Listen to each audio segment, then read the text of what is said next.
ready to stare down the monster who had shattered her family. Michael opened the door, and she didn't waste time. She demanded the truth. At first, he played the victim, claiming the children were making it all up. But when Sarah stood her ground, the facade crumbled. The mask slipped off.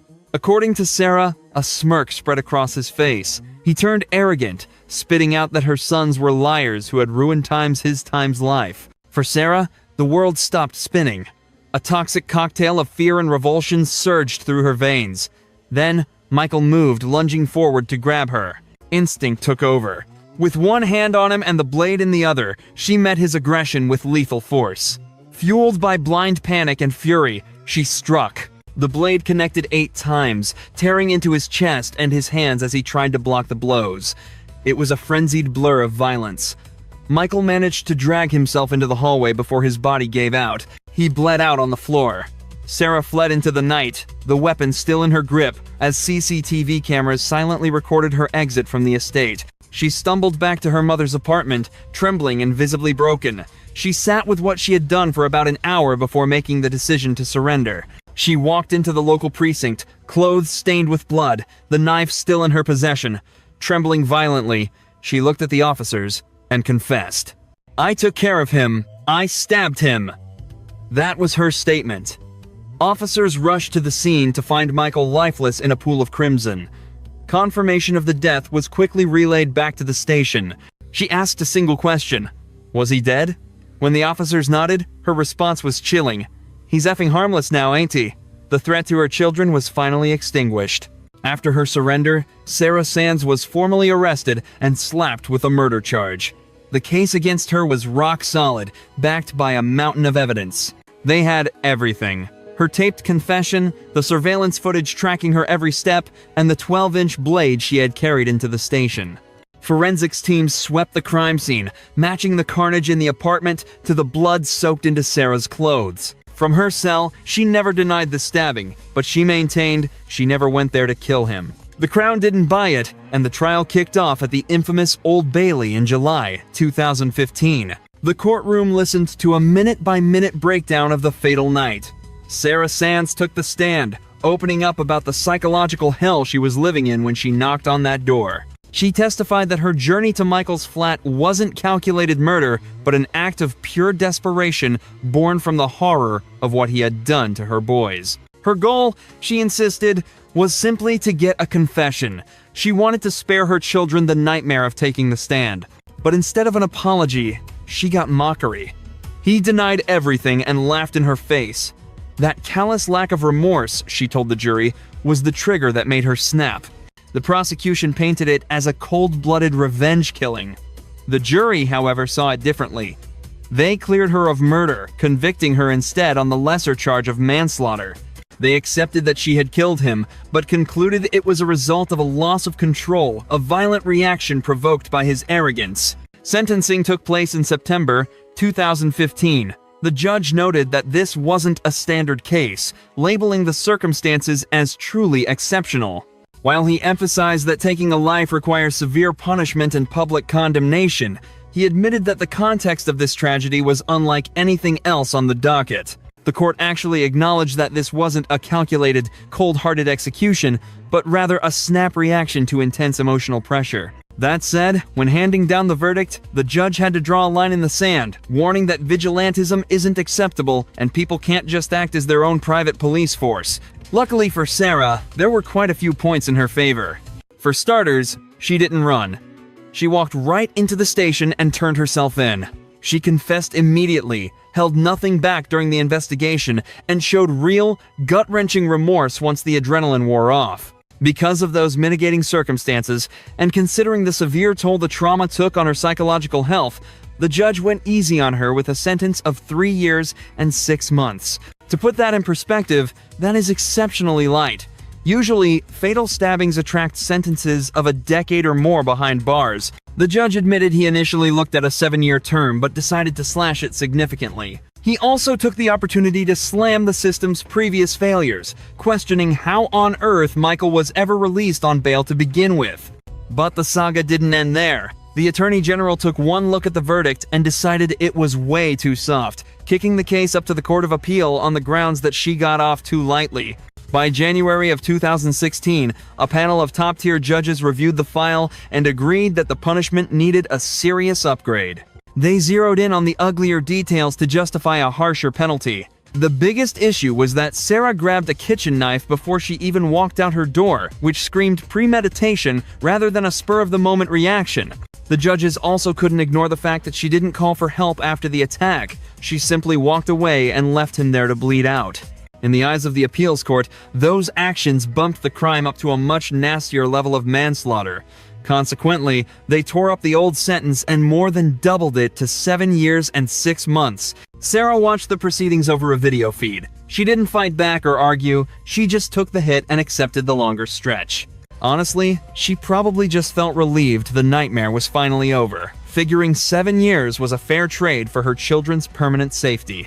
The public, however, was absolutely livid with the justice system for increasing her time. Fast forward to August of 2018, and Sarah was granted parole after serving roughly 4 years. She split her time between HMP Holloway and HMP Bronzefield.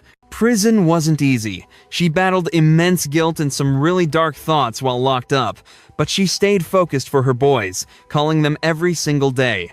By the time she walked free, her kids were already growing up, hitting their late teens. This wasn't just a local story, it became a massive national controversy.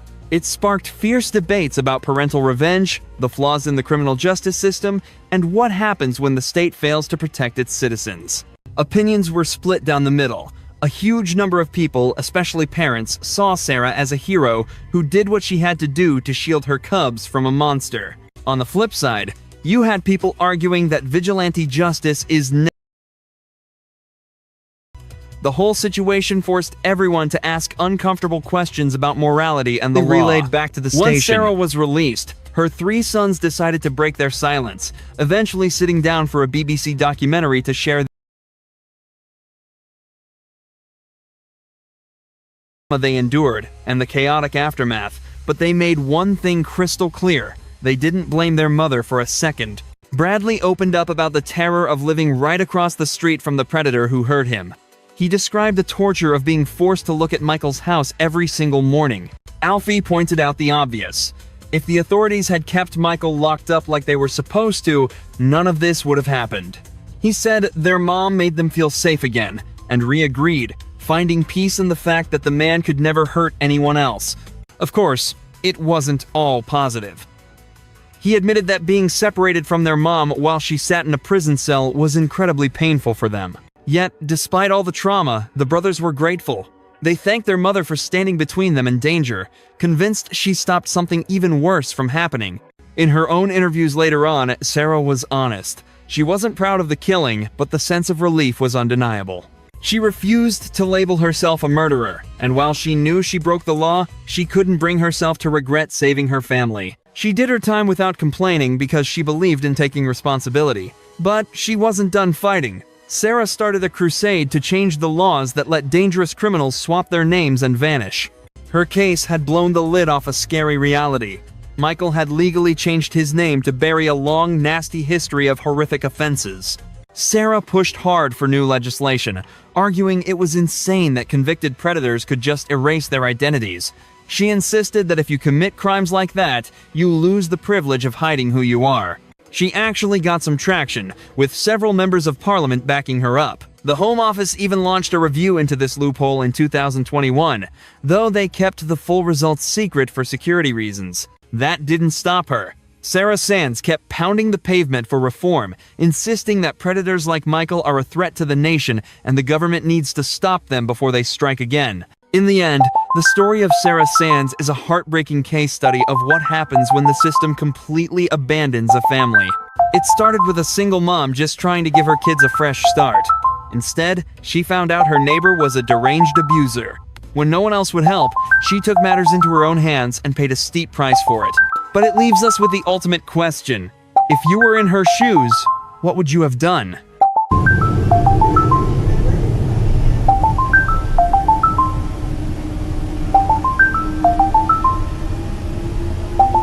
Make sure to hit that subscribe button. Our story today brings us to the United States in 2025, focusing on a clip that's been blowing up across every social platform. It captures an act of violence so random, so completely devoid of logic, that it sparked a global wave of outrage, with millions demanding swift justice. At the heart of this tragedy is 23-year-old Irina Zarutska, a young woman who had already fled the horrors of war in Ukraine.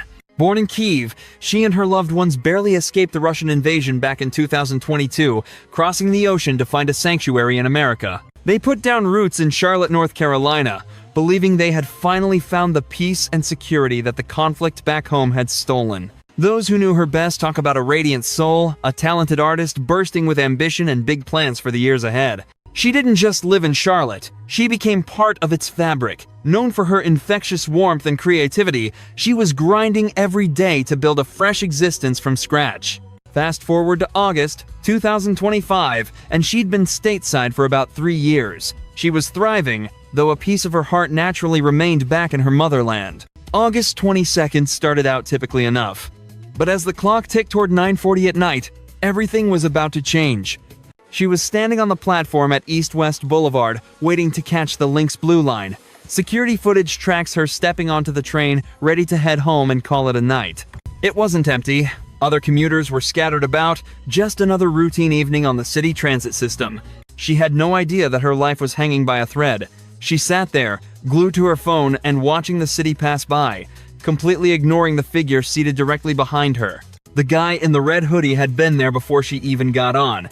He seemed restless, shifting around in his seat, clearly on edge. People later recalled he looked visibly upset, maybe even emotional. But crucially, he and Irina didn't speak. Not a single word was exchanged. Everyone else in the rail car was minding their own business, lost in music or thoughts, oblivious to the danger. There were no red flags, no shouting matches. Then, in a split second, the nightmare began. The man in red reached into his pocket and produced a folding knife. He flicked the blade open and froze for a heartbeat, almost as if he was thinking it over. But the hesitation vanished. He suddenly sprang up, looming over the young woman, and drove the weapon straight into her neck. She didn't even have a fraction of a second to defend herself. It went from a quiet commute to a slaughter instantly. Irina slumped from her seat to the floor, her life fading fast from the catastrophic wound. Bystanders were paralyzed with terror. As the assailant didn't stop there, he stabbed her 3 more times while the cameras recorded every gruesome detail. The most chilling part?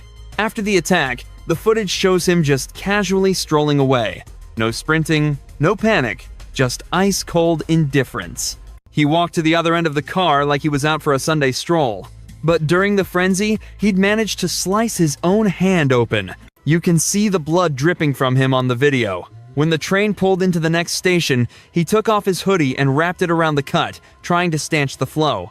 Once the monster stepped off the train, other riders immediately scrambled to help the victim. One brave soul rushed to her side, trying to apply pressure and offer some comfort as she lay there unresponsive, while others dialed 911, screaming for assistance. Panic took over, with some people bolting from the car the second the doors opened, running down the platform to find safety or flag down an officer. It was just past 10 p.m. First responders flooded the scene almost instantly. They checked Irina for a pulse, desperate to find any spark of life. But the damage was too severe. Despite the medics' best efforts, it was clear that there was nothing more they could do. She was gone. While the medical team made the call, police swarmed the station, hunting for the man described by the witnesses. Turns out, the manhunt didn't last long. They found him right there on the platform, just standing where he'd stepped off the train. He hadn't even tried to run. Witnesses were literally pointing him out to the cops as they arrived. Police moved in, and he surrendered without a struggle. He was in cuffs seconds later. Nearby, officers spotted the bloody folding knife, discarded on the ground, and bagged it as the likely murder weapon. The whole response was incredibly fast. Within 10 minutes of the first stab, the suspect was in handcuffs, and the victim had tragically passed. The scene was so horrific that one witness actually needed to be hospitalized for a severe panic attack after watching the violence unfold. Now came the hardest part. Authorities had to contact Irina's family and tell them their daughter was gone, all while trying to figure out the motive. Detectives spent the next few hours building the timeline, quickly identifying their suspect as 34-year-old D. Carlos Brown Jr. CSIs scoured the train car in the station all night, snapping photos, securing the knife, and swabbing for genetic evidence. Technicians mapped out the blood spatter and lifted prints from every surface nearby. They didn't miss a thing. But when they finally watched the onboard security tapes, they witnessed a level of brutality that shocked even seasoned veterans. The video confirmed the worst fear. There was no argument, no history, no provocation, nothing. Detectives started digging into Brown's movements before the incident to see what set him off. They found out he jumped the turnstile to avoid paying the fare. Once on board, he was muttering to himself and acting twitchy, but not enough to make anyone hit the panic button until it was too late. Authorities haven't said yet if he uttered a word during the attack, or if he stayed silent the whole time. Why he targeted a complete stranger remains a mystery he refused to answer that night, and one he might not even understand himself. So, who exactly is D. Carlos Brown Jr.? Details started trickling in within hours. We learned the suspect is a 34-year-old man named Brown, currently homeless with nowhere to call home. It didn't take long to figure out this wasn't his first run-in with the law.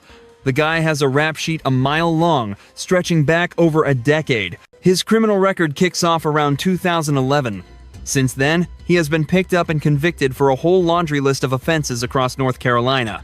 The heavy hitters on his record include armed robbery, breaking and entering, and felony larceny. He spent about 6 years inside for those, finally getting out in September 2020. But walking free didn't mean walking the straight and narrow. In the years following his release, Brown kept finding himself in handcuffs. In September 2022, he was booked for assaulting a woman, though the specific details on that incident are pretty scarce. Then, in January 2025, just 8 months before the attack, he was arrested for something bizarre: abusing the 911 system. Court records from that incident paint a disturbing picture. He called emergency services for a reason that was completely out there. He told officers he believed someone had implanted synthetic material in his body that was puppeteering his movements, controlling when he ate, walked, and spoke. That kind of paranoia is a glaring sign of psychosis. Sure enough, it later came out that Brown had been diagnosed with schizophrenia. His family, including his mom, later admitted he had been battling these demons for years, and they had tried to get him help to no avail. That 911 arrest landed him in court, and by July 2025, his public defender was already raising red flags about his competency to stand trial. The judge agreed something was off and ordered a forensic psychiatric evaluation for that case. But here is the kicker. That evaluation never happened before the 22nd rolled around.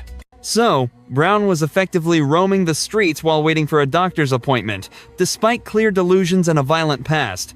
You would think that combo would be grounds for immediate intervention. Looking back, it is a bitter pill to swallow. If Brown had gotten the treatment or the help his family begged for, he probably wouldn't have been on that train, and a young woman would still be alive. Police also confirmed Brown and Irina were total strangers. No shared history, no social media connections, zero. Right now, the why is a complete mystery. Some theorize his mental state snapped, driving him to violence, or maybe an internal hallucination commanded the attack. Others suspected drugs, though toxicology didn't show anything concrete. There was also chatter about this being racially motivated, but police haven't found a shred of evidence to back that up, and Brown isn't talking. The picture we are left with is of a homeless ex-con with a violent history and untreated mental illness. For the community, learning the system failed him, and the victim sparked serious anger. And it gets worse. Just days after the brutal September 2nd, 2025 attack, an incident occurred that turned that anger into pure disbelief. The city council gathered to discuss safety on public transit in the wake of the murder. But right in the middle of the meeting, they paused to eat cake. And they posted about it online. A somber meeting about a brutal death interrupted for a birthday party. They tweeted a photo of the cake with the caption, "Here is the cake." Then followed it up with, "Cake time is over." Charlotte City Council is now starting its discussion of the fatal stabbing. The internet went nuclear. People found it incredibly tone-deaf and disrespectful. How is a man with a rap sheet and severe schizophrenia allowed to wander freely? Why did the system fail to step in before a tragedy occurred? These are the questions tearing the public apart.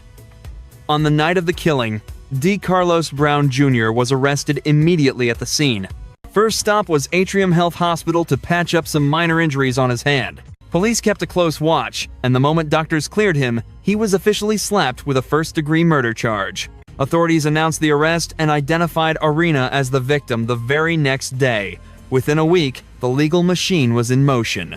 On August 29, 2025, after leaving the hospital, he was booked into Mecklenburg County Jail. The judge denied bond, so he is staying put until trial. In North Carolina, first-degree murder is a capital offense. It is too early to say if prosecutors will push for the death penalty, but the default expectation is life without parole if he gets convicted. As the case built up with surveillance footage, witness accounts, forensics, and the knife, a grand jury quickly indicted him on first-degree murder. Naturally, the early legal proceedings are focusing heavily on Brown's mental state. Like I said, his history of mental illness is a major factor here. The judge ordered a competency evaluation. Basically, a psychiatrist needs to determine if he understands the charges and can help his lawyers defend him. Given his erratic behavior and that unfinished evaluation from the prior case, the court needs to be sure he is fit for the murder trial. If he is found incompetent, he gets sent to a state hospital for treatment until he is well enough to face the music. That process could stall the trial for months or longer. For now, he has a defense team. His lawyers have a tough road ahead, insanity defense or plea deal, but with a crime this high profile, anything less than a trial and heavy punishment seems unlikely. It is possible his attorney might try to cut a deal for a guilty plea or not guilty by reason of insanity just to secure life in prison and take the death penalty off the table. Essentially, that route guarantees him a one-way ticket to a lockdown psychiatric ward for the duration of his natural life, though prosecutors haven't signaled any plea bargains at this stage. The headlines regarding Allah's death devastated the local community in Charlotte and sent tremors of grief around the world. A fundraising page was immediately established by close friends to shoulder the financial burden of the funeral. They are also hoping to raise enough to repatriate her remains to Ukraine, should the family choose to do so, an undertaking that comes with a hefty price tag. I've pinned the link to that fundraiser in the description and comments section for those willing to help. Meanwhile, the general consensus from anyone who has viewed the security footage is one of boiling rage. People are demanding an eye for an eye. It is gut-wrenching to witness a defenseless woman, completely unaware of the danger, being slaughtered with such extreme cruelty. The clip is undeniably traumatizing to watch. Across the internet, viewers are demanding capital punishment, insisting this scenario is the textbook definition of why the death penalty exists. To them, any sentence less than execution would be a gross failure of justice for the victim's family. Even for me, diving into Allah's story was difficult. There is something uniquely horrific about watching a meaningless act of violence play out frame by frame. A lot of people are highlighting the cruel twist of fate here. She was supposed to be turning a page toward a brighter future. She successfully fled the indiscriminate bombing and violence of a war-torn nation, only to be murdered in the sanctuary she traveled thousands of miles to find. Predictably, the discourse has shifted toward failing mental health infrastructure and the desperate need to prevent history from repeating itself.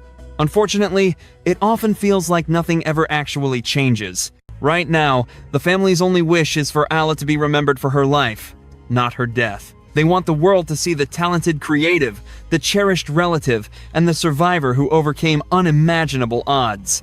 You split up the boys.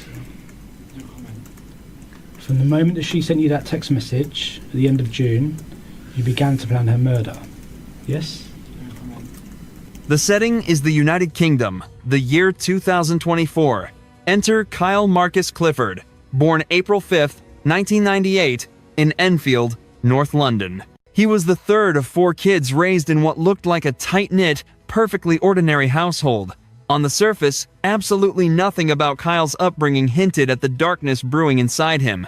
But ask his old school teachers, and they'll tell you he was a classic case of Dr. Jekyll and Mr. Hyde. To some, he was a terror, a massive bully notorious for violence, yet somehow he always managed to dodge expulsion. Then you have the flip side. A childhood friend remembers a completely different person, describing him as a nice guy who always seemed fairly well adjusted. They hung out, and she never saw a single red flag or spark of aggression, but the cracks started showing early. By his mid-teens, around 2012 or 2013, he was already on the police's radar. We're talking minor offenses, weed possession, petty theft, assault without injury. He was only 14 or 15, so he walked away without charges, just a slap on the wrist. But those file notes were the first warning signs of a dangerous pattern, and violence seemed to run in the family. Kyle's brother, Bradley, was handed a life sentence in 2018 for a brutal road rage murder. Bradley had lost his temper after two motorcyclists clipped his car. Instead of letting it go, he chased them down and rammed them off their bikes in a fit of rage. One rider was badly hurt. The other young man lost his life. Bradley got 23 years minimum. Meanwhile, Kyle finished school and decided against university. At 21, he looked for a fresh start in the military. In 2019, he signed up with the British Army, joining the Queen's Dragoon Guards as a trooper. It was a strange move for a guy who clearly hated authority. Unsurprisingly, it didn't last. He served roughly 2 years before dropping out in 2022, never seeing a single active tour. The reality was, he spent nearly the entire time over 250 days on sick leave. He was eventually discharged, reportedly due to internal issues. That sounds vague until you dig a bit deeper. A former squattee later described Kyle as immature, a recruit walking around with a massive chip on his shoulder. Even though he passed basic training, he just couldn't handle the discipline. So, washed out of the army, he headed back to Enfield, drifting aimlessly between short-term gigs. He landed a job at a catering company for a bit, but that went south too. Allegations of inappropriate conduct surfaced, and just like that, he was out the door. Instability was becoming his lifestyle. His love life followed the same messy track: no wife, no kids. But in 2023, he linked up with a 25-year-old named Louise Hunt. Born in 1999, Louise was the baby of the family, the youngest of 3 daughters raised by Carol and John Hunt. Her dad, John, was a well-known figure, a former cop-turned-BBC racing commentator. The Hunts lived in Bushey, Hertfordshire, and were known for being a private, incredibly close family. Louise looked up to her big sisters, Hannah, born in 96, and Amy, born in 93. Louise had a soft spot for animals, a passion she turned into a career by opening her own dog grooming business. It wasn't just a hobby, it was a thriving success in her local community. She set up shop right in her backyard, converting an outbuilding behind the family home into her grooming studio. Neighbors and clients loved her, praising her hard work and gentle nature. She was doing great professionally, but personally, she was looking for a connection. So, she swiped onto Bumble. That's where she crossed paths with Kyle. They hit it off, dating for about 8 months, and Kyle quickly became a regular fixture at the Hunt family home. But behind closed doors, it was far from a fairy tale. The relationship spiraled. Friends later said Louise became terrified of Kyle's nasty temper and his escalating aggression. What she didn't know was that he was also cheating on her. During their time together, he'd been hooking up with 2 female coworkers behind her back. By June 26, 2024, Louise had enough. She couldn't take the erratic, intimidating behavior anymore, so she cut ties.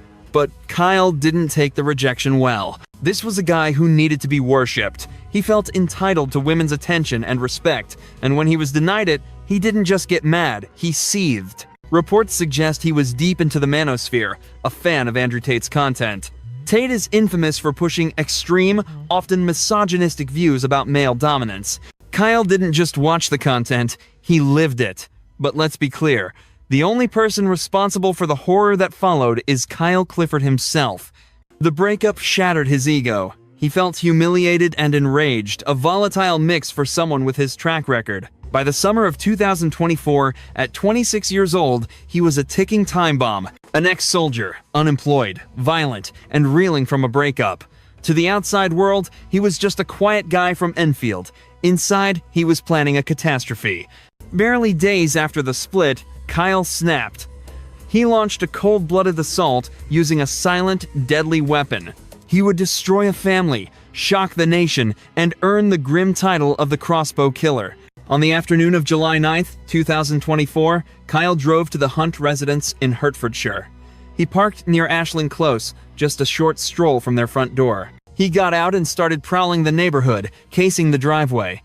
He was checking the cars, trying to figure out exactly who was inside the house. He had to be certain John Hunt wasn't home.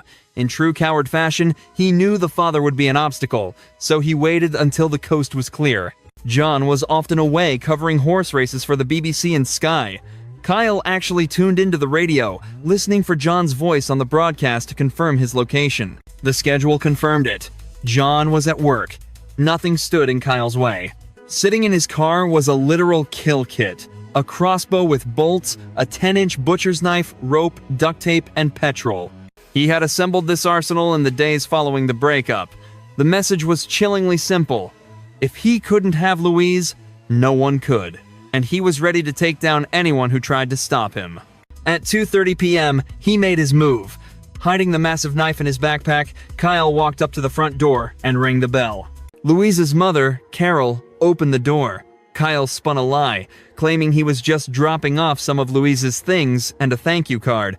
The doorbell camera caught the whole interaction. Carol was heartbreakingly kind. You can hear her sympathizing with him about the split, even telling him, "I don't think you're a nasty person," as she invited him in. The moment her back was turned, the mask slipped. Kyle drew the butcher's knife and stabbed Carol repeatedly in the chest and stomach. The audio from the doorbell camera recorded the brief conversation, followed by the terrifying sounds of the attack. Carol collapsed near the entryway, bleeding out. He didn't run. Instead, he dragged Carol's body out of view of the door and just stood there, waiting and listening to make sure she couldn't fight back.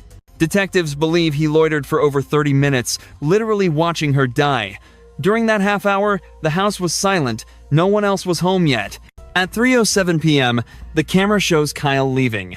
He walked calmly back to his car, grabbed the crossbow and bolts, hid them under a white sheet to avoid suspicion, and headed straight back to the house. With a crossbow now added to his arsenal alongside the knife, Kyle slipped back into the Hunt residence to ambush his next target. Meanwhile, just yards away in the detached garden studio known as the Pod, Louise Hunt was tending to her dog grooming clients, completely oblivious to the nightmare unraveling inside her own home. Kyle stayed concealed within the main structure, scanning the driveway through the blinds and listening for Louise's approach, careful to avoid the gaze of any lingering customers outside. With Carol's remains lying near the front door, Kyle exhibited a terrifying patience, lurking in the shadows for more than 60 minutes.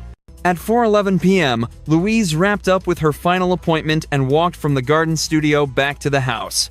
The doorbell cam captured the sounds of her movement inside, which almost instantly morphed into a scream. Kyle sprang his trap the second she crossed the threshold. Neighbors and security recordings later confirmed a prolonged struggle, marked by piercing screams, a man's aggressive yelling, and loud thuds. The commotion began at 4:11 and continued for 15 agonizing minutes. The audio paints a picture of a woman in sheer terror, fighting with everything she had to survive. Tragically, at 4:26, the noise ceased, suggesting Kyle had finally subdued her.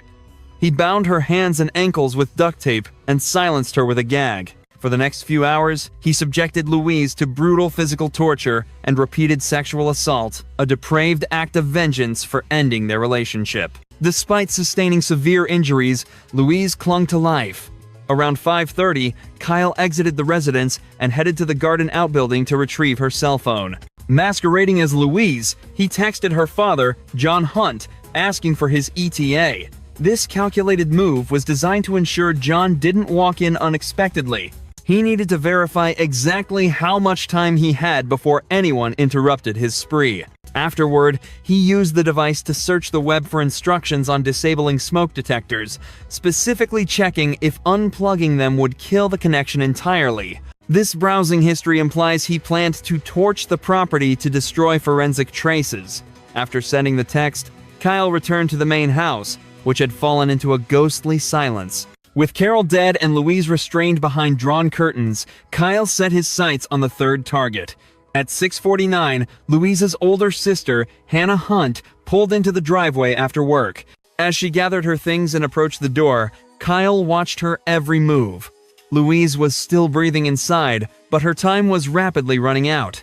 Realizing Hannah was seconds from entering, Kyle decided to silence Louise permanently to prevent her from warning her sister. He raised the crossbow and fired into her back at point-blank range.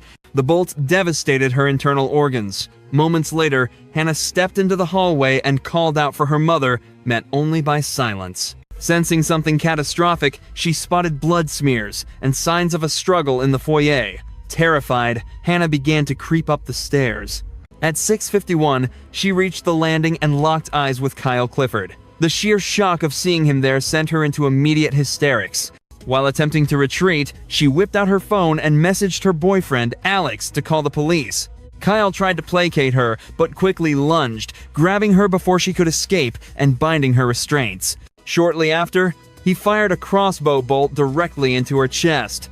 Hannah screamed in agony as the projectile struck, crumpling her to the floor. The wound was severe, piercing her chest cavity, yet she remained conscious.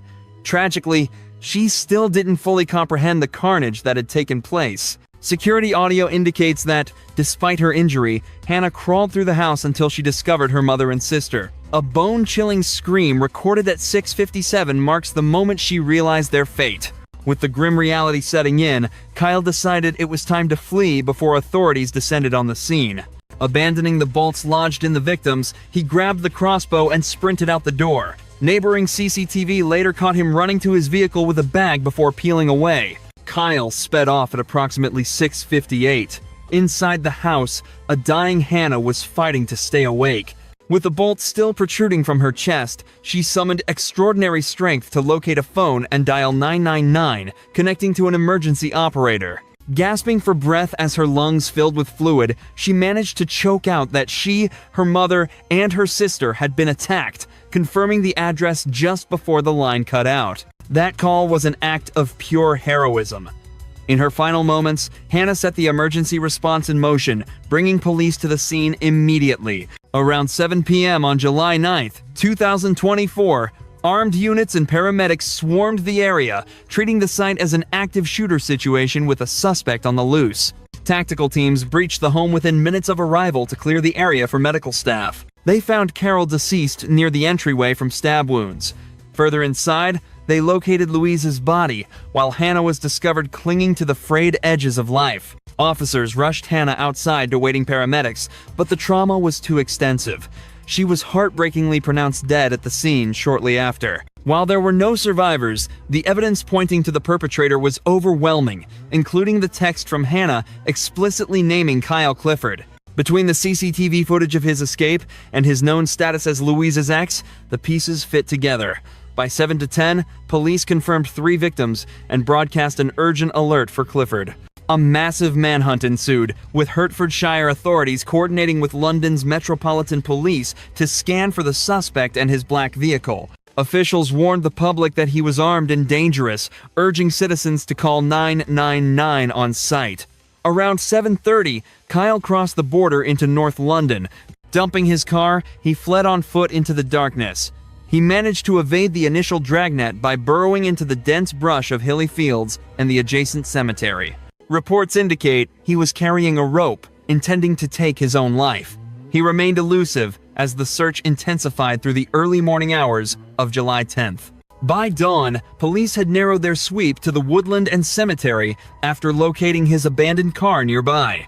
The 22-hour manhunt concluded at 6 p.m. on July 10th, 2024. Police located the coward hiding in the cemetery foliage close to his own residence. When armed teams and K-9 units moved in to make the arrest, Kyle turned the crossbow on himself and pulled the trigger. The self-inflicted shot caused critical damage, reportedly leaving him paralyzed from the chest down. Officers secured the weapon and applied trauma care before rushing him to the hospital under heavy guard. Investigators recovered the bloody crossbow and the hunting knife used to kill Carol at the scene. With the suspect in custody, the manhunt ended, allowing a terrified community to finally exhale. Police and prosecutors pieced together the nightmare by reconstructing the timeline backward. They determined the exact sequence of events, including the specific order in which the victims were targeted. Sadly, the evidence showed Carol was the first to fall, then Louise, and finally Hannah. Forensics backed this up, as did the timestamps on the messages Hannah frantically sent during the attack. Audio from the home's security system turned out to be the smoking gun.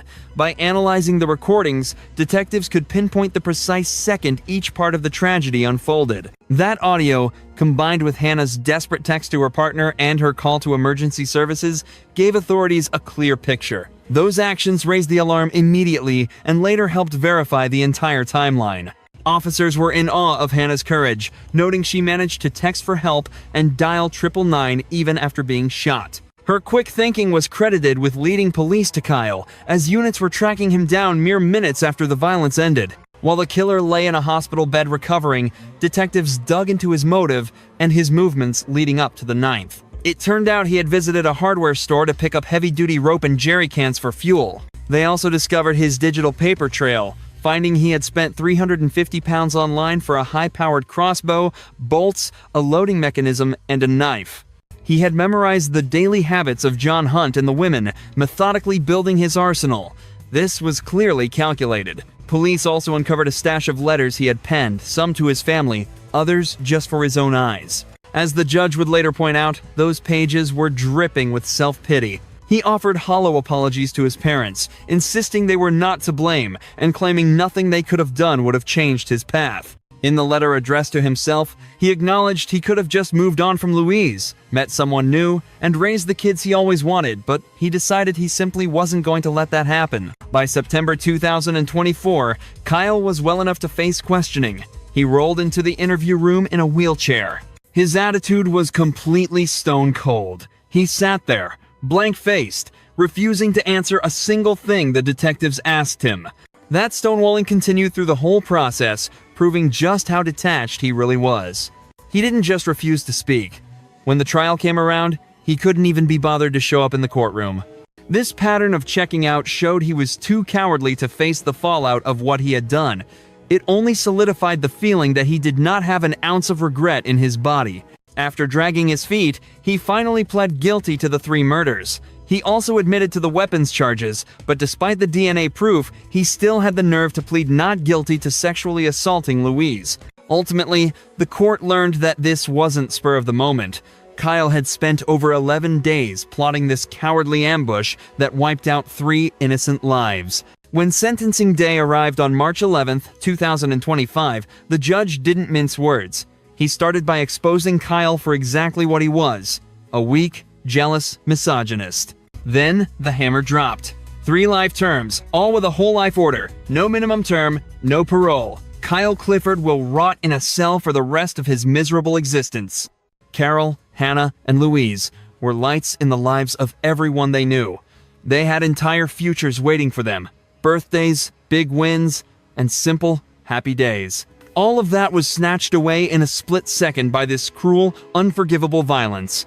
John Hunt, the grieving father and husband, gave a gut-wrenching victim impact statement.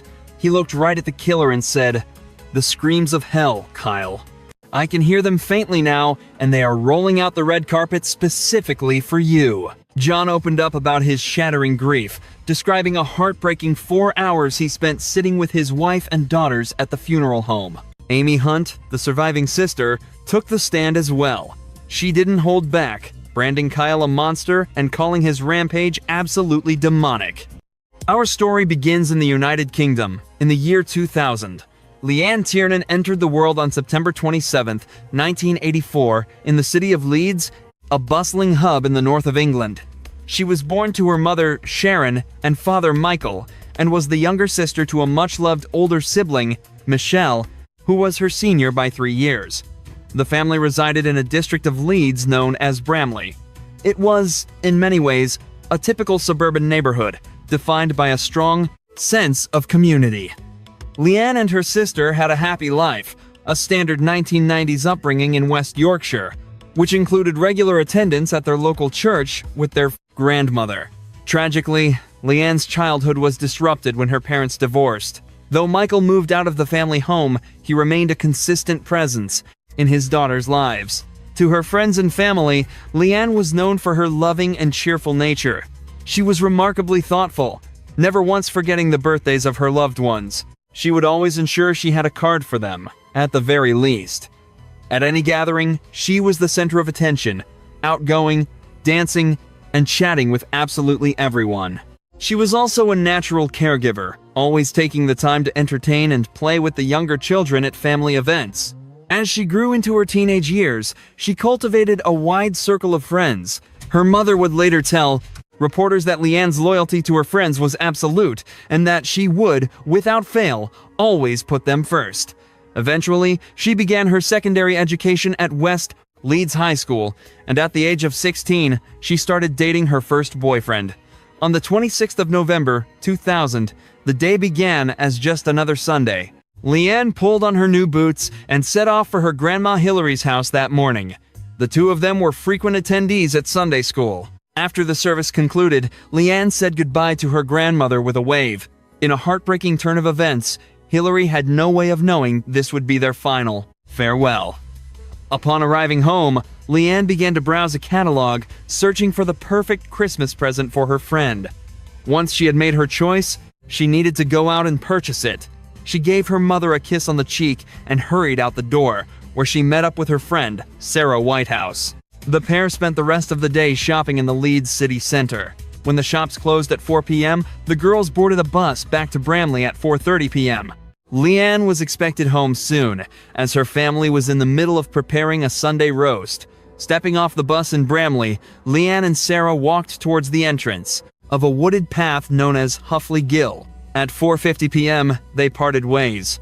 Sarah completed her journey home, walking through the door at around 5 p.m., while Leanne started on the last leg of her trip through Hoffley Gill. This particular path is a narrow, dimly lit strip of woodland bordered on two sides by housing estates. When Sarah got home, she phoned Leanne's house, only to be surprised to hear that her friend had not yet returned. Leanne's mother, Sharon, started to feel a growing sense of unease. She tried calling her daughter's mobile repeatedly, but the calls went unanswered. This was completely out of character for Leanne. She was sometimes a little late, but never this late, and she invariably answered her phone. By 7 p.m., Sharon was consumed by the feeling that something was terribly wrong, prompting her to call the police. Panic began to creep in, but Sharon clung to the hope that Leanne would soon walk through the door. She reasoned that her daughter might arrive by 10 p.m., as she had a habit of pushing her curfew. But 10 p.m. arrived, and there was still no sign of Leanne. The family hoped it was an uncharacteristic act of rebellion, but her sister Michelle couldn't bear to just sit and wait. She was determined to find her sister. The house had no torch, so she rushed to a local church and asked the caretaker if she could borrow one before beginning her own search of Bramley. It wasn't long before both the police and her family arrived at the same unavoidable. Leanne was truly and officially missing. The case was assigned to Detective Superintendent Chris Gregg of the West Yorkshire Police, who immediately launched a search campaign on a scale never seen before in the area. At the time, Leeds had a population of 700,000, and Gregg knew the first 48 hours of any missing person case were absolutely critical. The police focused their initial efforts on the location where Leanne was last seen. While planning the operation, Gregg searched the station for a pen to map out the potential route Leanne might have taken. The only one he could locate was red. From that moment on, that path was known as the Red. This line on the map formed the spine of the entire search area, which soon branched out into the surrounding neighborhoods of Bramley. Hundreds of houses, sheds, and other structures were searched, in addition to a 4-mile stretch of the Leeds Canal. Police executed search warrants on over 1,000 residential properties in the Bramley area. They inspected an additional 142 commercial buildings and businesses, questioning countless employees. They even scoured 38 separate drainage shafts. While these numbers sometimes vary between reports, these specific figures were taken from Chris Gregg's personal account of the investigation. During the search, teams found many items, including 6 mobile phones, jewelry, shopping bags, but none of the items belonged to Leanne. Police also rounded up 36 of the area's highest-risk individuals, all with histories of sexual offenses. All 36 men were interviewed and thoroughly investigated, but every one of them was cleared with 100% certainty. As each minute, hour, and day passed, the odds that Leanne would be found alive dwindled. Chris Gregg felt certain that his team had searched the Bramley area as comprehensively as was humanly possible. The case eventually made national news, which led to a witness stepping forward. She claimed to have seen a man walking a terrier on the Hockley Gill path whom she had never seen before. A composite sketch of his face and features was developed and circulated throughout local papers. Leanne had taken that shortcut through Hockley Gill countless times before and had no cause to feel unsafe. It was, after all, her home community where she had spent most of her life, but Leanne had fallen into the sights of a callous, cunning, and truly diabolical man whose name was John Taylor. John Taylor was born in Leeds on the 27th of August, 1956. On the surface, he was an ordinary, quiet, and understated man. He kept to himself and didn't mix with his neighbors. With a very restricted social life, he had divorced his wife in 1996 and was living in a filthy, run-down, terraced house on Cockshot Drive in Armley, a nearby district of Leeds. The few people who did know him, however, considered him to be extremely strange. His day job was as a delivery driver for Parcel Force, but his nighttime pursuits were what drew the attention of locals. He loved to venture into the nearby woodlands to hunt animals like game and rabbits. He once even brought an ex-girlfriend along for a nighttime hunt. One particular woodland near the town of Otley in North Leeds, called Lindley Wood, was an area he knew intimately. This was the place where he first honed his predatory skills. John's fascination with harming animals began in his youth. During his time in the Boys Brigade, a Christian organization akin to the Scouts, he showed a distinct proclivity for capturing and killing small creatures. He developed a local reputation for animal cruelty, with unofficial accounts detailing the torture of animals he caught, though none of these actions ever resulted in a criminal conviction. His only formal brush with the law occurred when he was 15, resulting in an arrest for shoplifting a suit. In a bizarre contradiction to this cruelty, he owned around 30 animals, earning him the nickname the Pet Man among neighbors. While dogs made up the majority of his pets, his collection was varied and also included animals such as ferrets. Beyond his relationship with animals, John also harbored a number of paraphilias. He was a frequent client of sex workers, reportedly holding a specific obsession with bondage and the use of whips. Such preferences are typically private, but they became a significant point of interest in the subsequent investigation. It was later revealed by one of the prostitutes he frequented that he had made a disturbing request to restrain her 15-year-old daughter and assault her. The night Leanne vanished, she was passing through Hufflegill, where John Taylor lay in wait, concealed by the darkness, ready to ambush her as she drew near. Every part of the attack was calculated. He lunged from the shadows, seizing Leanne by the arms and ordering her to be silent as he removed his heavy, black, padded parka. After enveloping her in the coat, he blindfolded her with his scarf, bound her hands with a dog leash, and commanded her to move. John then forced Leanne on a 22-minute journey through Bramley, parading her down populated neighborhood streets all the way to his residence in Amley. It's astonishing that no one spotted him parading a blindfolded 16-year-old girl through the neighborhood. Upon reaching his home, John led her straight into the kitchen area. He then shoved Leanne down onto an old church pew he had repurposed. He stared at her, likely savoring the moment his sinister plan had come to fruition. John started pouring himself whiskey, all while Leanne's phone was ringing off the hook. Her family and friends were frantically trying to reach her, one call after another. Eventually, he had enough, switching the device off before hauling her upstairs to his bedroom to carry out his intended assault. John took the dog leash she had been holding and bound her hands tightly behind her with 3 separate zip ties, one for each wrist and a third to connect the two, creating a chain-like restraint. The events that followed became a crucial point of dispute during the trial. According to John's account, Leanne had put up a fight. He claimed that, in the struggle, she kicked him, then tumbled to the floor and struck her head, which he said was the cause of her death. However, forensic findings painted a completely different picture. The prosecution's theory was that John had placed her on the bed to assault her, but during the attack, the scarf covering her eyes must have fallen away, allowing her to see him. In that moment, she saw the face of her attacker. Realizing she could now identify him, John knew he couldn't let her live, so he allegedly used that same scarf to strangle her. But the evidence suggested a brutal level of force. The ligature mark on her neck had a circumference of just 10 centimeters, To be clear, that means her neck was squeezed down to a diameter of barely more than an inch. John understood then that he had a body to dispose of, a feat that authorities described as exceptionally difficult. He had wrapped a heavy-duty green plastic bag over her head, securing it tightly with a dog collar and leaving, along with a scarf and a cable tie he'd wrapped around her neck. He then stuffed her body into a series of large garbage bags, securing the ends with black twine. He layered a total of 10 bags, alternating them head to toe to completely seal her inside. It's uncertain if his next move was for some sick future fantasy, an act of control, or a way of keeping a trophy. John moved Leanne's body into a large chest freezer he kept in his kitchen, where she remained for the next 9 months.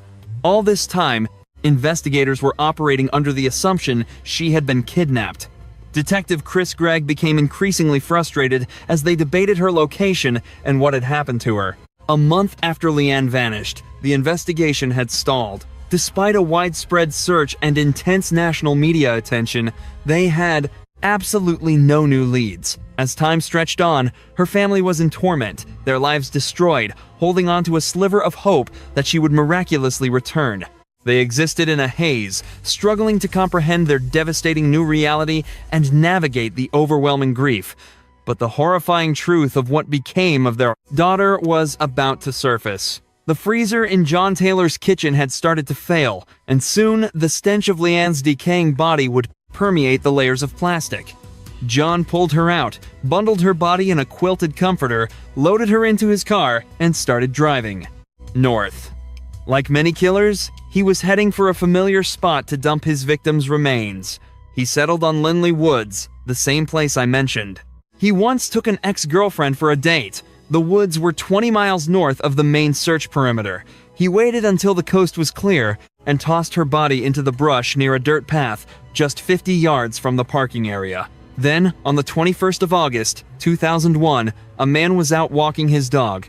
His name was Mark Beeson, and he noticed something out of place deep in the woodlands. He moved closer to investigate, but didn't need to get very far before the horrifying realization of what he'd found hit him. In a panic, Mark dialed 999, telling the local police they needed to investigate his discovery, as he was sure there was a human body wrapped in the quilt. Once on the scene, officers pulled back the comforter and saw a human-shaped form inside a garbage bag. They carefully cut away the multiple layers of plastic until the final one revealed a sock. After peeling back the last bag, they found Leanne. Her hair was still pulled back in a ponytail, the clips exactly as she'd worn them on the day she disappeared. Found with her were her cell phone, keys, umbrella, and the Christmas gift she had just purchased for her friend. By August 22nd, Detective Chris Gregg formally announced that they were no longer dealing with a missing persons case. It was now a homicide investigation. Forensics meticulously processed the scene and Leanne's remains. Her body was subjected to tape lifting and a full autopsy. The tape lifting procedure involves pressing adhesive strips against the body to collect trace evidence like foreign skin cells, hair, or fibers. While this process yielded no DNA, investigators did discover some unusual red fibers in her hair and several dog hairs caught in the quilt. The autopsy showed that the level of decay was inconsistent with a body that had been dead for 9 months. A deeper analysis of the microstructure of her cardiac tissue samples showed she had been stored in a freezing environment for a considerable amount of time. Investigators were at a dead end, unable to make sense of the evidence. But Chris Gregg was not about to be deterred. He launched into a forensic examination with a level of detail most people couldn't fathom.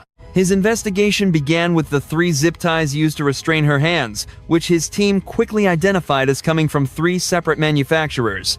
By analyzing the minuscule production codes embedded in the plastic, they began the painstaking process of tracing them back to their points of sale. One of the ties was a distinct yellow, a color investigators knew was overwhelmingly purchased by the Royal Mail for their operations. A major Royal Mail depot happened to be located right there in Leeds, suggesting the killer had a connection to the Postal Service or an associated parcel company. Their attention then turned to the trash bags. The unique striations created by the heat sealing process allowed detectives to trace the bags to a specific production machine. This machine, which had produced all 10 of the bags, was located in a factory in the northeast of England. It turned out this particular machine exclusively produced bin liners for Morrison's, the largest supermarket chain in the Bramley area. But none of these clues directly identified a suspect. The investigation's breakthrough came when the team shifted their focus to the dog collar. They determined the collar was made in Nottingham, but that model was produced by the thousands every year. Furthermore, with over 30 to 40 pet shops in the Leeds area and more than 114 wholesalers nationwide stocking that specific item, the task seemed impossible. Tracing that single collar by checking every single distributor would be a monumental undertaking. And yet, it was Detective Chris Gregg who began the arduous inquiry, contacting all 114 wholesalers and initially coming up empty. He hit a dead end until he reached wholesaler number 112 on his list, a company called Pets Pajamas, which handled internet sales out of Merseyside. At their request, the company pulled up every order for that specific collar that had been shipped to the Leeds area. The search returned to Mr. John Taylor from Armley, who had purchased 6 of the collars in the previous 3 months, along with dog bowls and leashes. Wasting no time, the detectives secured a warrant for his arrest and a search of his home. As they scoured the property from top to bottom, they noted the squalid and neglected state John was living in. It was clear he had an obsession with animals, and officers soon took note of a large chest freezer on the premises. One crucial piece of evidence that immediately stood out was a newspaper, its front page detailing the discovery of Leanne's body. They also observed that the floors were bare wood, but the tack nails from a previous carpet remained in place. A closer look revealed red fibers clinging to those nails, fibers that were an exact match to those found tangled in Leanne's hair. They also found shreds of green plastic that matched the material of the bin bags used to conceal Leanne's body. Yellow zip ties were also discovered, and police soon learned he was employed as a delivery driver for Parcel Force. They recovered all the dog collars he had purchased, except for the one that had been found around Leanne's neck. As I mentioned before, a witness had reported seeing an unfamiliar man walking a terrier in the area around the time Leanne disappeared. The detectives had been searching for that specific terrier, and they eventually found it in a deeply disturbing and bizarre scene. The dog was buried in the backyard, its skull crushed with a meat cleaver. It was horribly clear that John had killed and disposed of the animal. With the eyewitness account of the dog now linked to all the other forensic evidence, the police were certain they had their man. During his initial interrogation, he denied everything, claiming he hadn't even been in the woods for years. It didn't take long, however, for him to break and give a full confession to the kidnapping and murder of Leanne. But even in his confession, he consistently downplayed his actions, attempting to make them sound less severe and horrifying than they were. He refused to admit to assaulting her and staunchly denied ever putting her in the freezer, despite the mountain of evidence against him. Detective Chris Gregg would later describe him as a cold, calculating individual who only admitted to facts when he was completely cornered. There was absolutely nothing forthcoming about him. As the trial began, John Taylor pleaded guilty to both kidnapping and murder. On July 8, 2002, he received a mandatory life sentence, with the judge declaring, "This was as cold and calculating as can be imagined. You are a dangerous sadist. You kidnapped this young girl for the sole purpose of satisfying your own perverted cravings. The suffering you inflicted on her, and the suffering you continue to inflict on those who loved her, is simply immeasurable." Leanne's mother Sharon stated, "Even though John Taylor is behind bars, our agony will never end. We are just relieved that he is locked away so that he can never do this to another family." Indeed, John was imprisoned. He would only become eligible for parole after serving 30 years, but questions still lingered in the mind of Detective Chris Gregg. Could there be other victims? Concluding the trial, Detective Chris Gregg commented, "We do not believe this is his first major offense. We are convinced that the meticulous pre-planning and the calculated methods he used to hide and dispose of the body show a pattern of experience. We cannot rule out the possibility that he has killed before." This conviction led him to reopen dozens of cold cases.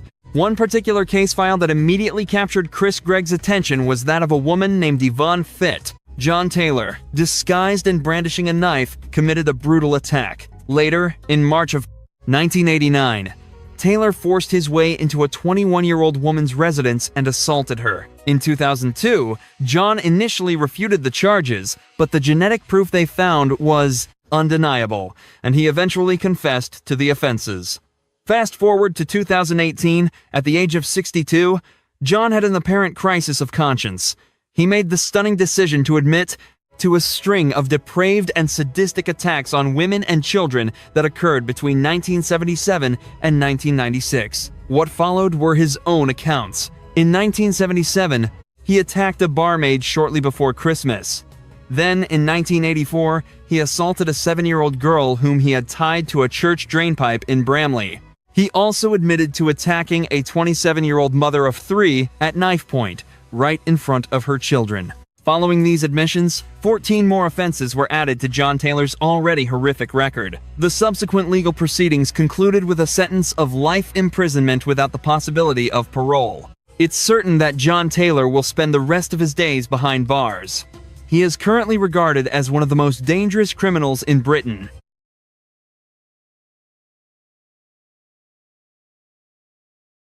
A chilling discovery in a quiet New York cornfield began a 36-year mystery that defied every traditional investigative method known to local police.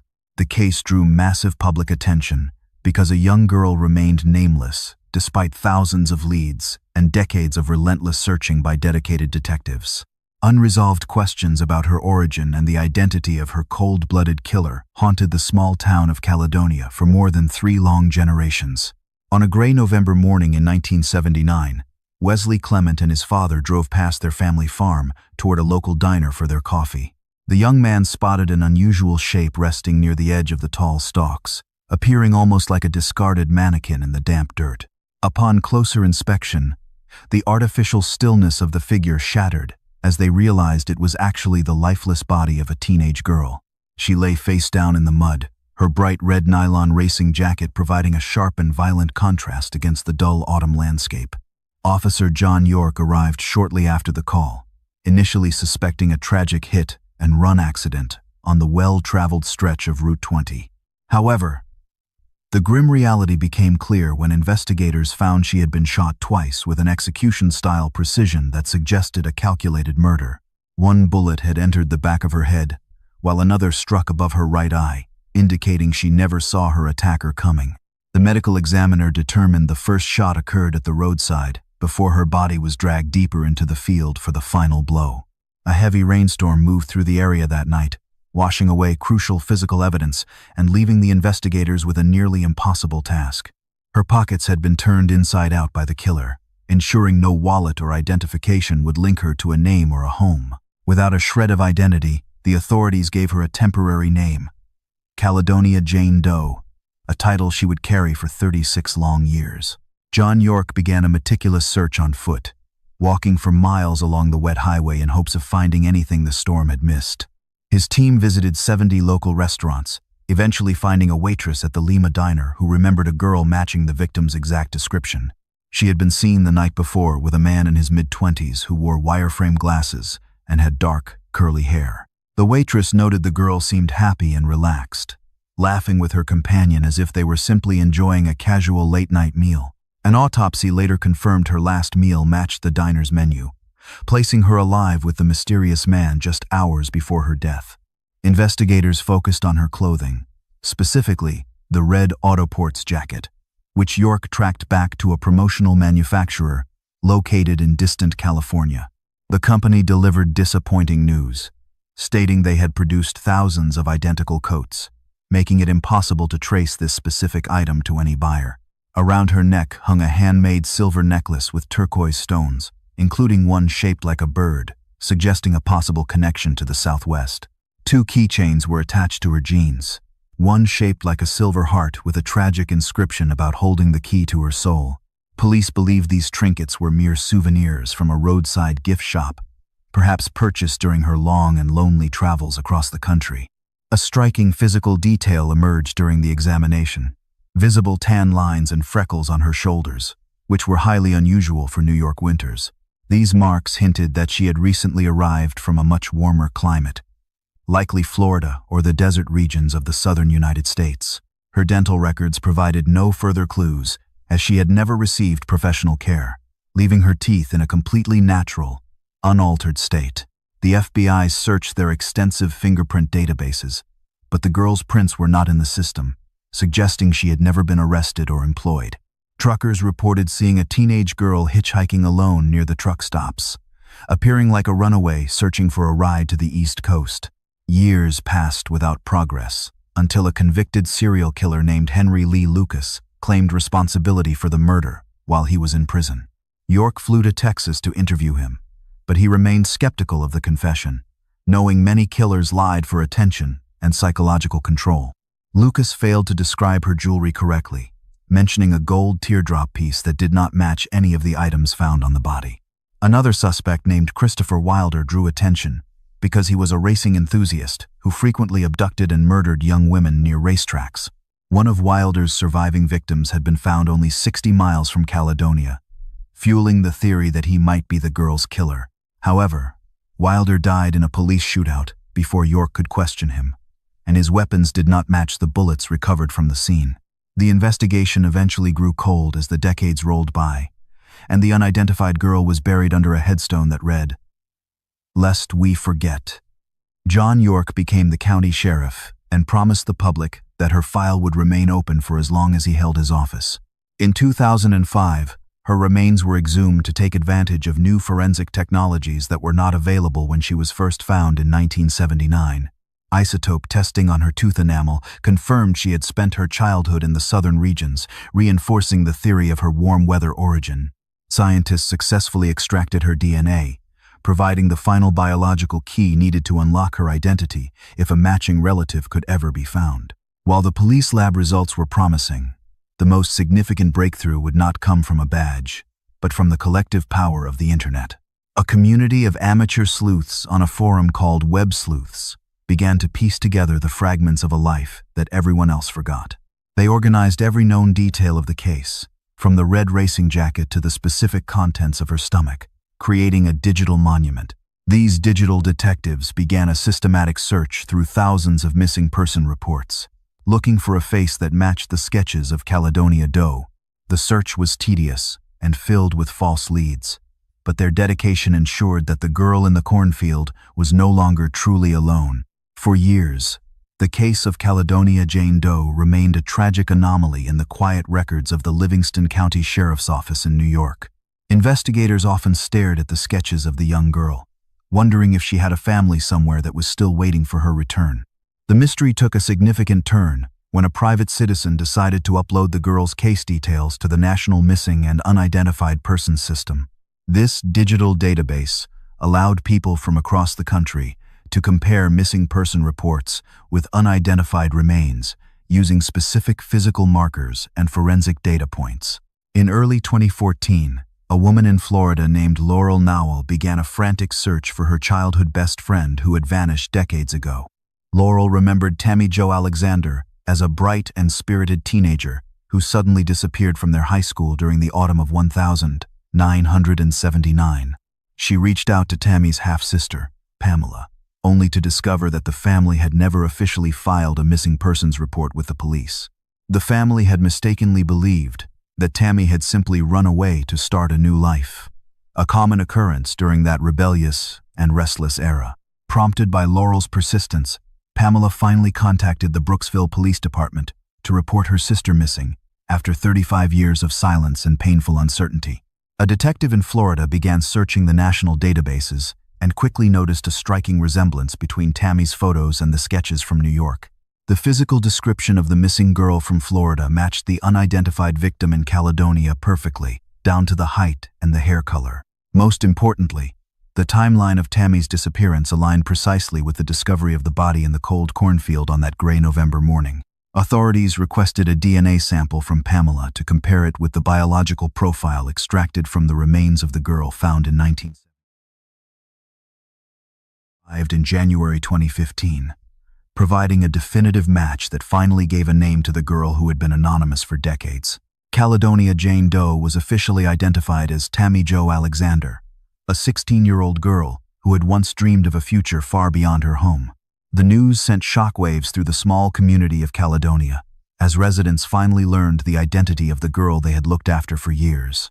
Sheriff John York felt a profound sense of relief, but he knew that identifying the victim was only the first step in a larger investigation. With a name and a history, the police could finally begin to reconstruct Tammy's final days and search for the person who took her life.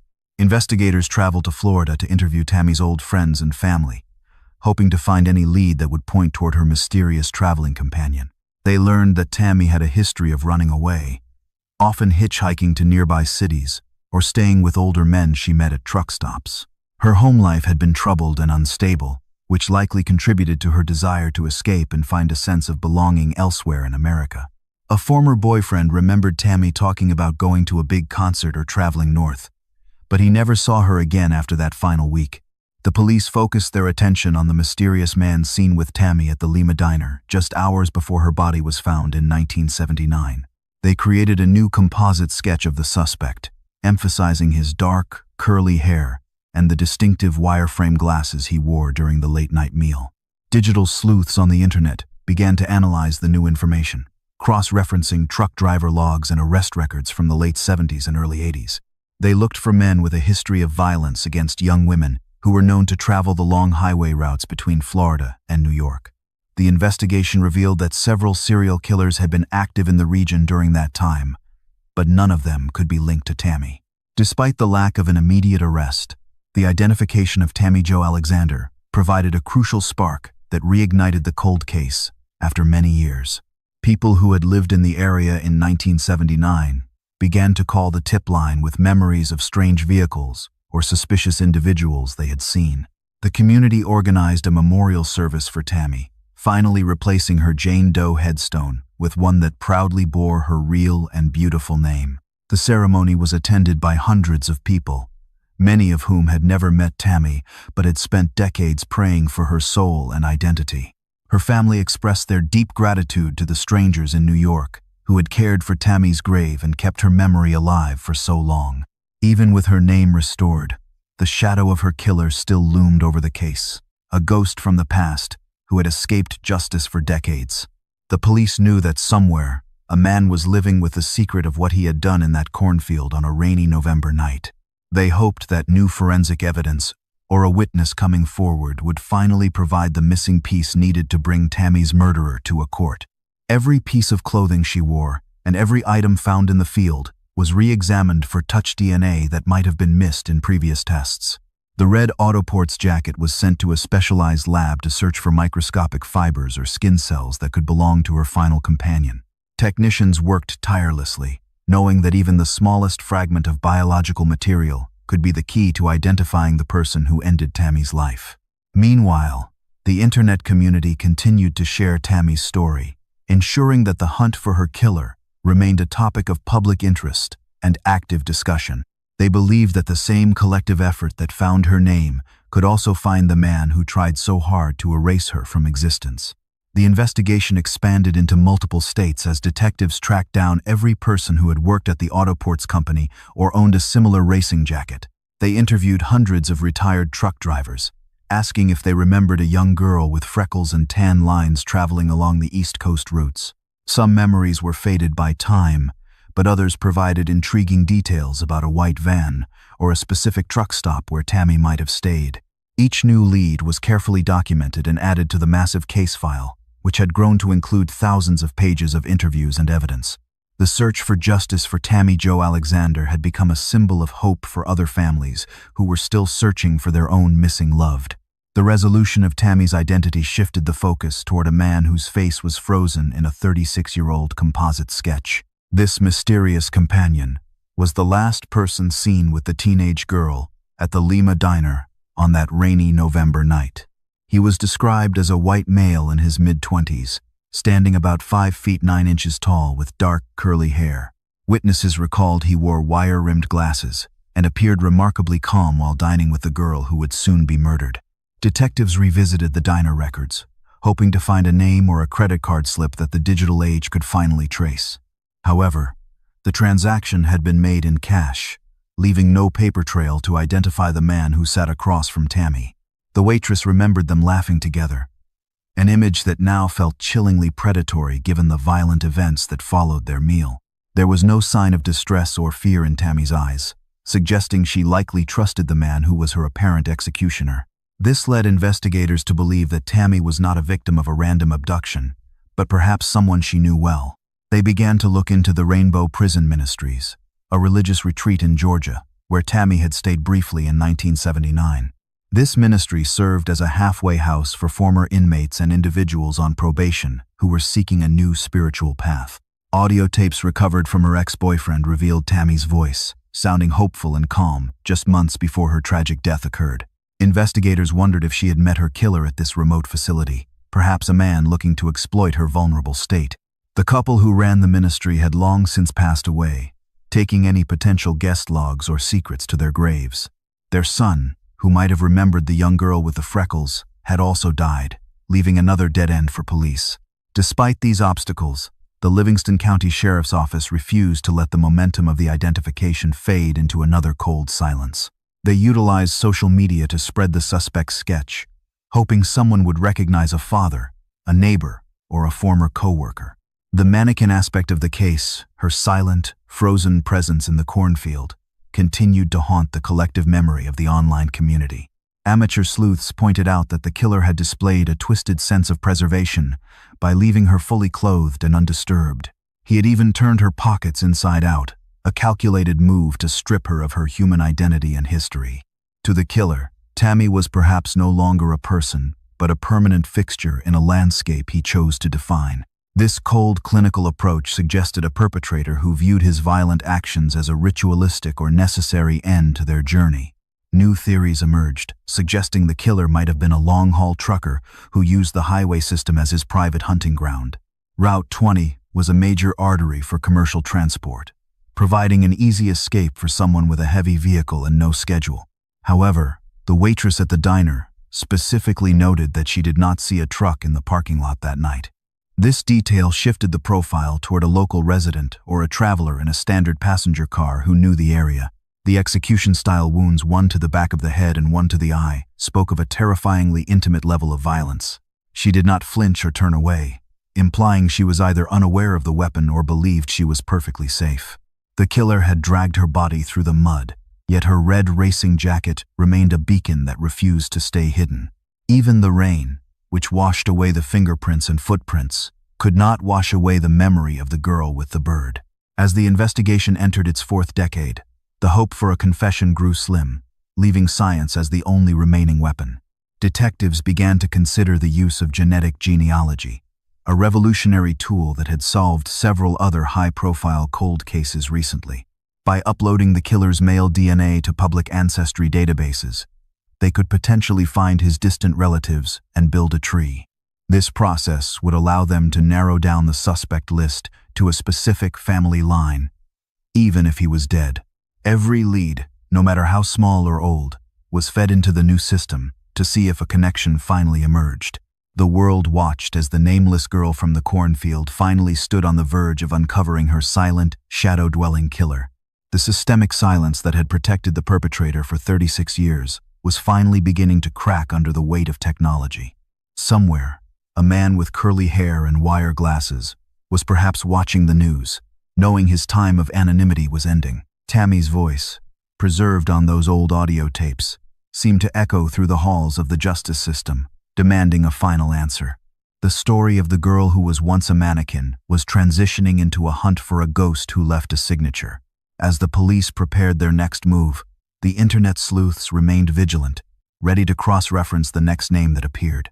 The mystery of Caledonia was no longer about a girl without a name, but about a killer without a prison cell. Every freckle on her shoulder and every stone in her necklace had become a piece of evidence in a global trial. The journey from a rainy field to a forensic laboratory was nearly complete. But the most dangerous part was just beginning. Investigators knew that cornering a predator who had been free for 40 years required a level of precision they never had before. The forensic reconstruction of Tammy's final hours revealed a hauntingly calm sequence of events that preceded her sudden and violent execution.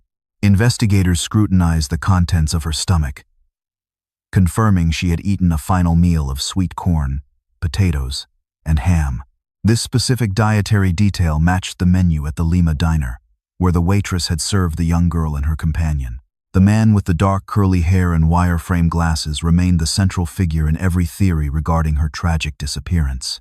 He had allegedly sat across from her in that brightly lit booth, acting like a protective older brother or a trusted friend. Their shared laughter was the last human sound Tammy likely experienced before being led out into the freezing November night air. The uncanny physicality of her discovery was marked by the fact that her body showed no signs of a desperate struggle. This lack of defensive wounds suggested that she either trusted her killer implicitly or was completely unaware of the impending danger.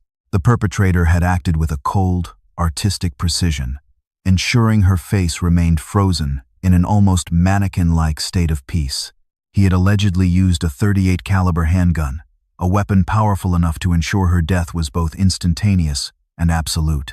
After the first shot, he dragged her body into the mud, showing a callous disregard for the girl he just dined with. The second shot was a signature mark of a killer who wanted to be certain his living masterpiece would never speak again. He then meticulously turned her pockets inside out to remove any trace of her identity, effectively transforming her into an object.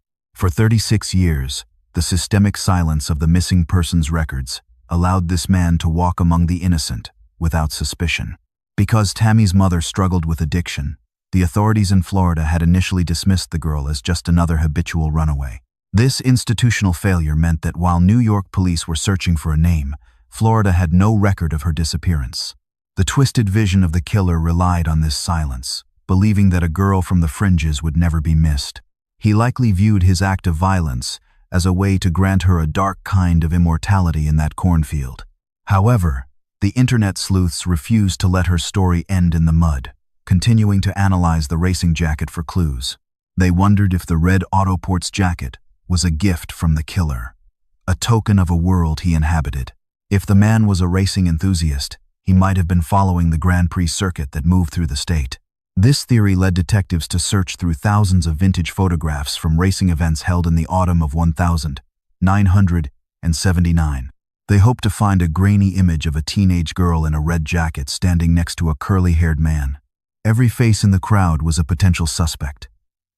Every smile, a potential mask for the monster who ended Tammy's life.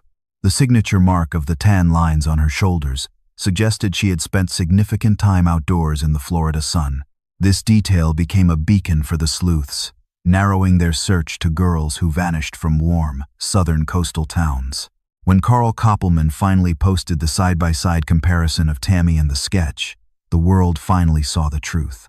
The uncanny valley was bridged as the artificial drawings were replaced by the vibrant, smiling face of a real child. But the man from the diner was still a shadow, a ghost who existed only in the memories of a waitress. Investigators began to re-examine the DNA evidence, hoping that a single stray hair or skin cell would reveal his name. They knew that the art of the crime was in its anonymity, and they were determined to strip that away. The global tracking of this case had turned a local murder into a symbol of the fight against forgotten tragedies. Tammy's sister, Pamela, waited by the phone, hoping for the news that would finally bring her sister's killer to justice. She remembered Tammy as a girl full of energy, not the silent mannequin that the world had come to know. The transition from Jane Doe to Tammy Jo Alexander was a victory, but the battle for the truth was far from over. Every line in the police report and every post on the forum was a step closer to the man with the glasses. The rain that fell in 1979 had stopped, but the ripples of the crime continued to wash over the present day. As the sun set over the Caledonia cornfield, the silence was no longer empty. It was filled with a name. The hunt for the man who believed he could erase a human being was now the mission of 1,000 strangers. They would not stop until the twisted vision of the killer was met with the cold reality of a prison cell. The investigation into the man from the Lima diner intensified as forensic analysts began to re-examine the biological evidence for male DNA. Investigators focused on 3 specific persons of interest, including Tammy's former boyfriend Kevin, to see if their profiles matched the crime scene. However, the results returned negative, clearing those individuals and leaving the identity of the dark-haired man a complete and frustrating mystery. This systemic silence was challenged by the emergence of genetic genealogy, a tool that could finally bridge the gap between ghosts and reality. Experts like Colleen Fitzpatrick and Eric Schubert have used shared genetic markers to build family trees that unmask suspects from decades-old cases. By cross-referencing public databases, these genealogists can narrow a suspect's identity down to a single individual, even without a direct criminal record. The twisted vision of the killer relied on the belief that he could remain a shadow, hidden forever behind a wall of anonymity. But the science of the 21st century began to dismantle his sanctuary. Piece by piece, as investigators sought his distant cousins and ancestors. While the search for the killer continued, the world paused to remember the girl who was once known only as a nameless mannequin. Tammy Jo Alexander was no longer a cold case file. She was a 16-year-old child who had been stolen from a vibrant life. She had been a girl full of energy and adventure, known for her freckles and the tan line she brought from Florida. Her sister Pamela chose to leave her remains in Danville, New York, where the community had protected her for 36 long years. The signature mark of her identity was finally etched into a new headstone, replacing the one that spoke of a forgotten girl. Over 100 people attended the service, including family members and retired officers who had never stopped searching for the truth. John York, the man who promised to keep her case open, stood among the mourners, feeling a bittersweet sense of partial closure. He always believed the internet would be the key to finding her, and the amateur sleuths had finally proven his instincts correct. These digital detectives had spent a decade debating every detail of her clothing, her jewelry, and the contents of her last meal. They had analyzed the red Autoports jacket and the handmade turquoise necklace, refusing to let the trail go cold despite the years. Their relentless search for Callie Doe had paved the way for many other unidentified families to find peace and reclaim their names. Tammy's legacy became one of hope, a reminder that no one is truly forgotten as long as someone is still looking. Yet, the uncanny valley of her murder remained, as the man with the wireframe glasses still evaded the reach of the law. Investigators looked back at the audio tapes Tammy sent to Kevin, listening to her calm and hopeful voice one last time. She spoke of her time at the Rainbow Prison Ministries in Georgia, a place meant for those trying to turn their lives around. Did she meet her artistic executioner there? Or was he a predator who picked her up at a truck stop along the way? The waitress at the diner had thought they were siblings because they seemed so comfortable and at ease in each other's company. This perceived safety was the killer's greatest weapon, allowing him to lead a trusting child into a rainy cornfield to her death. He allegedly fired a .38 caliber round into the back of her head, ensuring she would never have a chance to scream. Then, he allegedly fired again, a final act of cold certainty, before vanishing into the storm and the darkness of the highway. The systemic silence of her life as a runaway had almost protected him forever, but the world refused to remain quiet any longer. "Speak her name," the internet sleuths demanded, as they turned their collective focus toward the final hunt for her cold-blooded murderer. They were no longer just looking for a girl. They were looking for a man who had been a ghost for 4 decades. Every lead regarding racing circuits, truck drivers, and religious ministries was being fed back into the fire of the active investigation. The red racing jacket remained a critical clue, potentially linking the perpetrator to a world of fast cars and transient lifestyles. Was he a NASCAR groupie or a mechanic who moved with the seasons, carrying a dark secret in his wireframe glasses? The truth was out there, hidden in a family tree or an old photograph, waiting for the light of science to find it. As the 5th chapter of this tragedy closed, the tension reached a breaking point, with justice standing at the edge of the field. The final piece of the puzzle was the man himself, the one who believed that Tammy Jo Alexander had no voice left. But the internet had given her a voice, and it was getting louder with every passing day as the net finally closed. The mannequin was a person again, and her story was moving toward a conclusion that no killer could ever hope to escape. One last push remained to uncover the Shadow Man and prove that even after 40 years, the truth will always find its way. The search for the man seen at the Lima Diner remains the final hurdle in solving a case that spanned 36 long years. Investigators now focus on the male DNA profile recovered from the crime scene, hoping genetic genealogy will finally unmask the shadow. This advanced technology builds intricate family trees from shared genetic markers, narrowing a suspect's identity to a single, specific individual. Perhaps the same method that identified Tammy Jo Alexander will soon reveal the person responsible for her cold-blooded and calculated death. For decades, the twisted vision of the killer relied on the girl's anonymity, believing her mannequin silence would protect his dark secret. However, the systemic silence was shattered when amateur internet sleuths refused to give up on the girl in the New York cornfield. Tammy is no longer a nameless Jane Doe, but a child whose dreams and voice were stolen far too soon by a predator. Her signature, marked the freckles, and tan lines served as the biological map that eventually led her family back to her side. Pamela Dyson and Laurel Nowell's decision to file a missing person report in 2014 was the catalyst that changed everything forever. The uncanny stillness of the girl in the red racing jacket has been replaced by the vibrant memory of a teenager named Tammy. Even though her killer remains at large, the power of the internet has proven that no victim is ever truly beyond being found. The Livingston County Sheriff's Office continues to follow every lead, urging anyone with information to call their active tip line immediately. The waitress's description of the friendly man with curly hair and wire glasses still serves as the primary image of the suspect. Was he a traveler, a technician, or a NASCAR groupie who viewed his violent crime as a dark form of permanent preservation? While the final chapter of the murder investigation is still missing, the mystery of the girl's name has been solved gloriously. Tammy Jo Alexander now rests under a stone that bears her real name, surrounded by the community that never stopped caring. Her story serves as a legacy for thousands of other unidentified families, offering a beacon of hope in the deepest darkness. The mannequin has found her voice again through the relentless efforts of strangers who treated her like their own flesh and blood. As science and justice march forward, the Shadow Man's time of anonymity is drawing to an inevitable and well-deserved forensic conclusion. We must continue to speak her name and search for the truth, ensuring that Tammy's light is never extinguished by silence. Our story unfolds across the United Kingdom, leading us right up to 2025.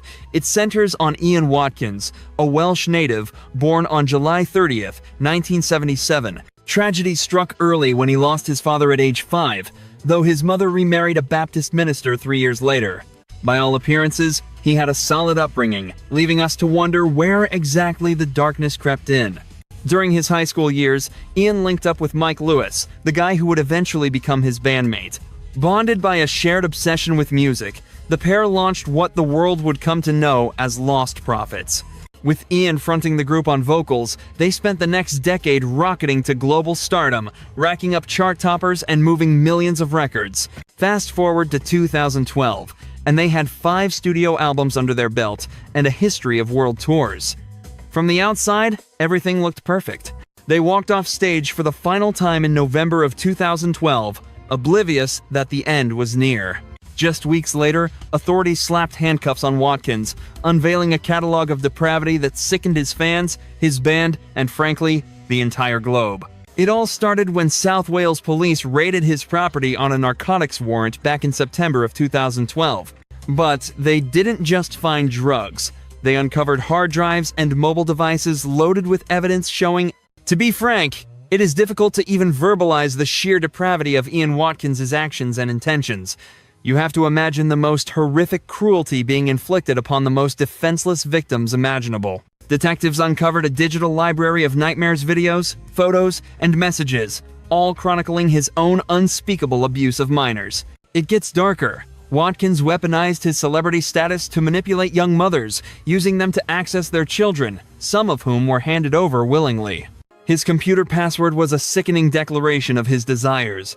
A single terabyte can store nearly 500 hours of footage. Watkins possessed 27 terabytes of this atrocious material. The victims were as young as 11 months.